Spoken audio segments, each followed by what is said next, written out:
செல்வர் கூட்டத்திற்கு அருகே உள்ள மறைந்த பாக்கியராஜின் இல்லத்திற்கு, பாக்கியராஜ் வீட்டிற்கு அவருடைய உடல் கொண்டு வரப்பட்ட அந்த காட்சிகளை தான் இப்போது நாம் பார்த்துக் கொண்டிருக்கிறோம். இப்போது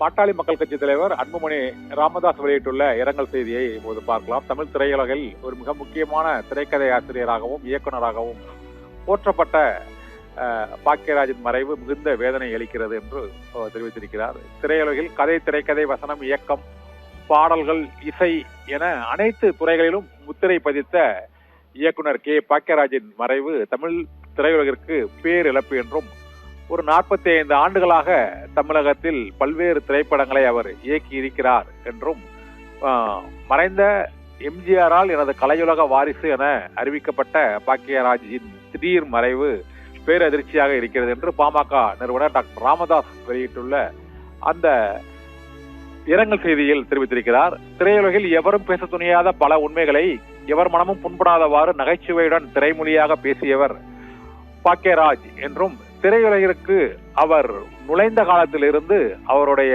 கடைசி திரைப்படம் வரை சாமானிய மக்களின் பிரச்சனைகள், சமூக பிரச்சனைகளை, பெண்களின் பிரச்சனைகளை மையமாக வைத்து அந்த பிரச்சனைகளை அனைவருக்கும் ஏற்றுக்கொள்ளக்கூடிய தீர்வுகளையும் தனது திரைப்படங்களில் முன்வைத்தவர் என்றும், பாக்கியராஜ் மறைவுக்கு பாட்டாளி மக்கள் கட்சியின் தலைவர் அன்புமணி ராமதாஸ் வெளியிட்டுள்ள அந்த இரங்கல் செய்தியில் அவர் குறிப்பிட்டிருக்கிறார். இன்றைய காலத்திற்கும் பொருந்தும் வகையில் அவருடைய பல்வேறு திரைப்படங்கள் 80களிலேயே 90களிலும் 80களிலும் திரைக்கதைகளாக, அவை திரை ஓவியங்களாக படைக்கப்பட்டு வெளியாகின என்றும் அவர் கூறியிருக்கிறார். இதே போல ஆளுநர் அர்லேக்கர் வெளியிட்டுள்ள இரங்கல் செய்தியில் தமிழ் திரைப்பட துறையின் மூத்த இயக்குனரும் எழுத்தாளருமான பாக்கியராஜின் மறைவு திரையுலகிற்கு பேரிழப்பாகும் என்று அவர் இரங்கல் தெரிவித்திருக்கிறார்.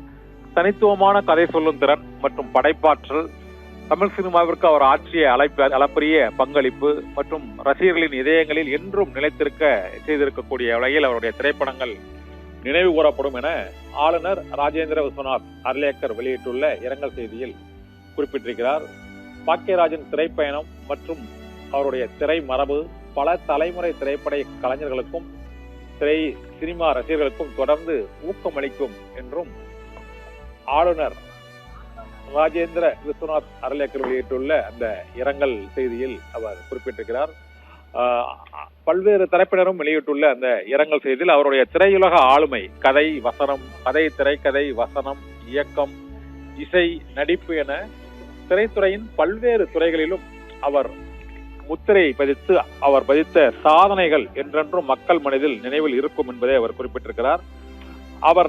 அவர் இயக்குநராக அறிமுகமான சுவரில்லாத சித்திரங்கள் திரைப்படத்தின் மூலமாக தமிழ் திரையுலகில் ஒரு புதிய வரலாற்றை அவர் படைக்க தொடங்கிவிட்டார் என்பது அந்த முதல் திரைப்படத்திலேயே தெரிய வருகிறது. 75க்கும் மேற்பட்ட திரைப்படங்களில் பங்களிப்பு, கிட்டத்தட்ட 25க்கும் மேற்பட்ட திரைப்படங்களை அவர் இயக்கி இருக்கிறார், நடித்திருக்கிறார். பல புதிய கதாநாயகிகள் மற்றும் இயக்குநர்கள், பாண்டியராஜன் மற்றும் பார்த்திபன் உள்ளிட்ட இயக்குநர்களை, லிவிங்ஸ்டன் உள்ளிட்ட பல இயக்குநர்களை அவருடைய உதவி இயக்குநர்களாக அங்கு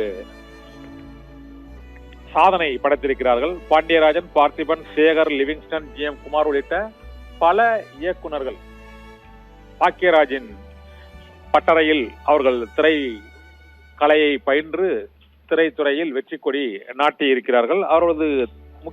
அவருடைய திரைப்படங்கள் சுவரில்லாத சித்திரங்கள் அவருடைய முதல் படம், மிக முக்கியமான திரைப்படம். இதே போல முந்தானை முடிச்சு திரைப்படம், பாக்கியராஜ், ஊர்வசி, தீபா ஆகியோர் நடித்த அந்த கிராமப்புற பின்னணியில் அமைந்த ஒரு நகைச்சுவை படம், குடும்ப உறவுகளை மையமாக கொண்ட படம். கைக்குழந்தையோடு இருக்கும் ஒரு பள்ளி ஆசிரியர் அந்த கிராமத்து ஒரு பெண் எவ்வாறு காதலித்து திருமணம் செய்கிறார் என்பது உள்ளிட்ட பல்வேறு அம்சங்கள் அந்த திரைப்படத்தில் நகைச்சுவையாக வெளியிடப்பட்டு திரைப்பட பாடல்களோடு வெள்ளி விழா கண்ட மிக முக்கியமான திரைப்படம் அந்த முந்தானை முடிச்சு என்ற திரைப்படம்.